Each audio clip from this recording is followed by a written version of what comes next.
জাতীয় সংসদ নির্বাচনের পুরান ঢাকার একটি ঐতিহ্যবাহী স্কুল সেন্ট গ্রেগরি স্কুল। সেই স্কুলটি হলো এবারে নির্বাচনের ৬২ নম্বর ভোট কেন্দ্র। এই কেন্দ্রে আমি বেশ মহিলাদের লাইনে দেখতে পাচ্ছি দাঁড়িয়ে আছেন, তারা ভোট দিবেন।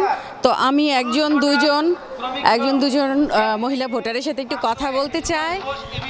আপনি কি ভোট দিয়েছেন? ভোট দিলে আপনার প্রত্যাশা কি? আমি কিছু বলতে যাচ্ছি না, আসলে পিছনে জিজ্ঞেস করেন।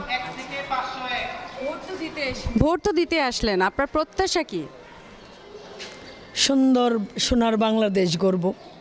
আমাদের স্বপ্ন আমরা সুন্দরভাবে নিরাপত্তার সহিত এবং বাস্তব জীবনে চলতে গিয়ে যে জিনিসগুলো আমাদের প্রয়োজন সেটা আমরা সাপোর্ট পাবো আমাদের নেতা নেত্রীদের কাছ থেকে, দেন আমাদের দেশ এগিয়ে যাবে।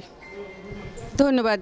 এখানে একজন ভোটার কিন্তু বেশ চমৎকারভাবে বললেন যে নারী হিসেবে শুধু নয়, মানব হিসেবে একটি রাষ্ট্রের কাছে যে অধিকারগুলো মানুষ প্রত্যাশা করে, ঠিক সেই প্রত্যাশায় কিন্তু তারা নির্বাচনে ভোটের মাধ্যমে যারা বিজয়ী হবেন সেই প্রতিনিধিদের কাছ থেকে প্রত্যাশা করে।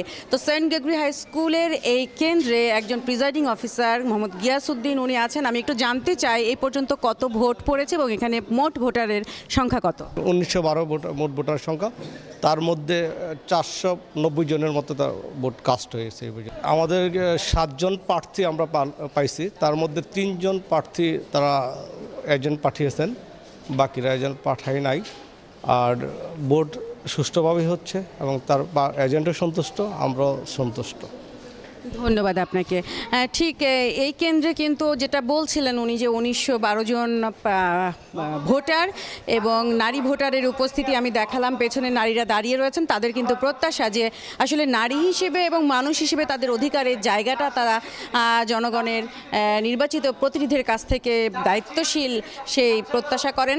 আর এখানে বলে রাখি যে জাতীয় পার্টি লাঙ্গল, গণফ্রন্টের ইলিশ মাছ এবং বাংলাদেশ জাতীয়তাবাদী দল ধানের শীষ, বাংলাদেশ মুসলিম লীগের হারিকেন মার্কা, বাংলাদেশ জামাতে ইসলামী, দাঁড়িপাল্লা, বাংলাদেশ কংগ্রেস, দাব এবং গণপরিষদ জিওপি ট্রাক মার্কায় প্রতিদ্বন্দ্বিতা করছেন। এবং এখানে মূলত ধানের শীষের যে প্রার্থী রয়েছেন ইশরাক হোসেন, প্রয়াত একজন মেয়রের সন্তান, প্রবীণ রাজনীতিবিদ, পাশাপাশি দাঁড়িপাল্লার রয়েছেন মোহাম্মদ আব্দুল মান্নান।